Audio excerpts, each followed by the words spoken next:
We are less than 4 months away from the release of Solo, a Star Wars story.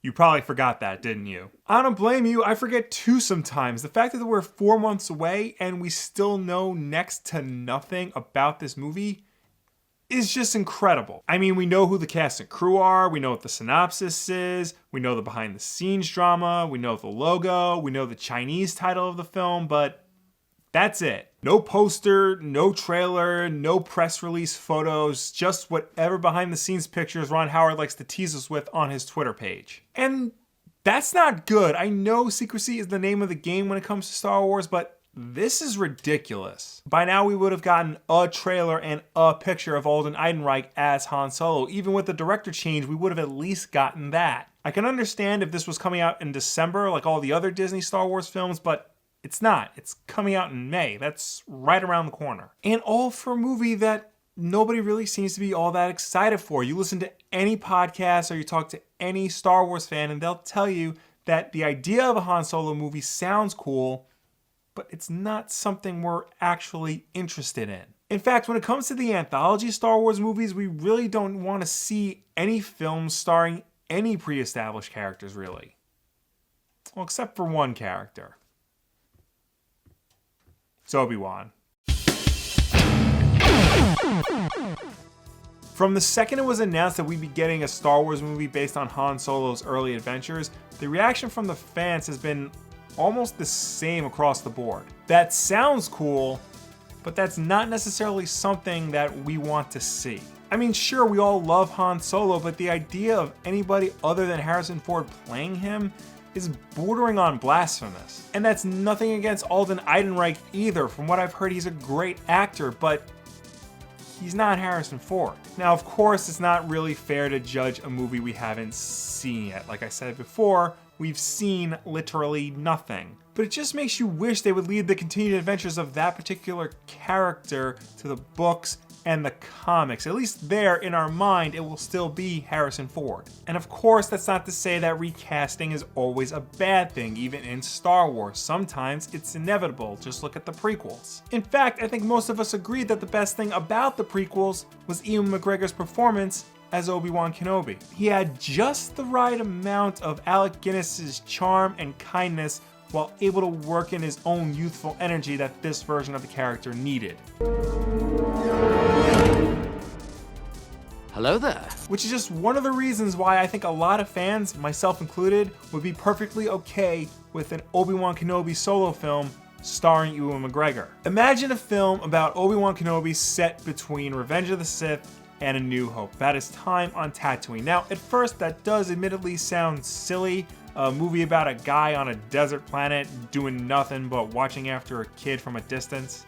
In fact, when I say it like that, it sounds downright creepy. But the more you think about it, the more the idea of specifically Ewan McGregor playing Obi-Wan Kenobi again, in even a small-scale movie, is just as enticing, if not more so, than anything Disney has come out with yet. Come to think of it, a movie about Obi-Wan Kenobi on the deserts of Tatooine would be a great chance to experiment with small-scale budgeting of a Star Wars movie. It really doesn't require a lot of money to do a film about a guy in a desert, even with the lightsaber and blaster effects. It's a guaranteed return on investment, and if all goes well, it could prove to be the small-scale Star Wars experiment you would need to prove that a live-action television series set in this universe could work. Now, usually when it comes to seeing the continued adventures of characters from the movies, in the past we'd have to turn to the ancillary materials, the books, comics, video games, things like that. It was true when Lucasfilm was independent, and it's still true under the Disney regime.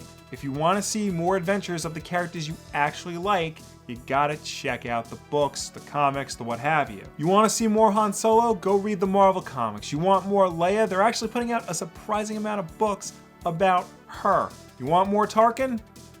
Read Tarkin. And that's fine in a book. The movies should be saved for the biggest stories, the ones that have the greatest overall impact on the continuity of Star Wars. As much as I liked Rogue One, I would have been okay if it was just a book. Hell, 10 years ago, it would have been exactly that. And we've seen tales of Obi-Wan and his time on Tatooine before. Before the Disney buyout, there was a book called Kenobi by John Jackson Miller. This was about the Jedi's first year on the planet, defending a group of moisture farmers from an invading horde of sand people. There were 3 issues of the current Marvel series, The Journal of Obi-Wan, about his time on Tatooine looking after Luke from afar and helping those who needed it, running afoul with Jabba the Hutt even. There was that one episode of Rebels where he fought Darth Maul one final time. It was beautiful in its simplicity. There's this friggin' statue.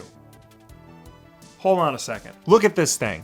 Look at this and then look at me with a straight face and tell me you don't want to see this in live action. We don't have this kind of nostalgia for other characters in the prequel era. Ian McDermott and Hayden Christensen are still around and still perfectly capable of playing the Emperor and Anakin/Darth Vader, but nobody wants to see a movie starring those two set between episodes 3 and 4. We all love Liam Neeson and it'd be cool to see Qui-Gon Jinn again, but not in his own film. There was word of a Boba Fett solo movie before the Han Solo movie was announced, but I think it's pretty safe to say that fans want to see that even less than they do a solo Han Solo movie. An Obi-Wan Kenobi solo film shouldn't be about the character's early adventures, about who he was before we saw him in episode 1. It should just be one more adventure about a character we already know and love, and played by an actor who we liked playing the role. And Ewan McGregor has said he's down for a reprise. He lent his voice to The Force Awakens for that one scene where Rey picks up the lightsaber, and he has a beard now. What more do you want, Disney? We know that Stephen Daldry is working with Lucasfilm on something, and the rumor is he's writing and directing a solo Obi-Wan movie. If that's the case, just admit it. Don't be afraid. We will be more than happy to accept it in our lives, more so than we have been towards Han Solo. What do you guys think about a solo Obi-Wan Kenobi movie? Is that something you want to see, or is there another character you would like to see get their own independent film? Let me know down below or anywhere on the internet. I'm like legit starting to get nervous about the Han Solo film. I know that sounds silly, but I mean, again, haven't seen anything. Allegedly, we're gonna get something during the Super Bowl, but is that too little too late by then? Of course, new videos every Tuesday, Wednesday, and Saturday. Those all go up at 10 a.m. Eastern over on twitch.tv/wolfden. And have no fear, they all go up on YouTube shortly after. And every Wednesday night at 9 p.m. Eastern, right here on youtube.com/wolfden is, of course, Wolfden Live. So subscribe to see all of that, like this video, and share it with a friend who also wants to see a solo Obi-Wan Kenobi movie. Maybe they played that Obi-Wan game for Xbox back in like 1999. Wasn't great, but it's along those lines. Thank you all for watching. I will see you next time.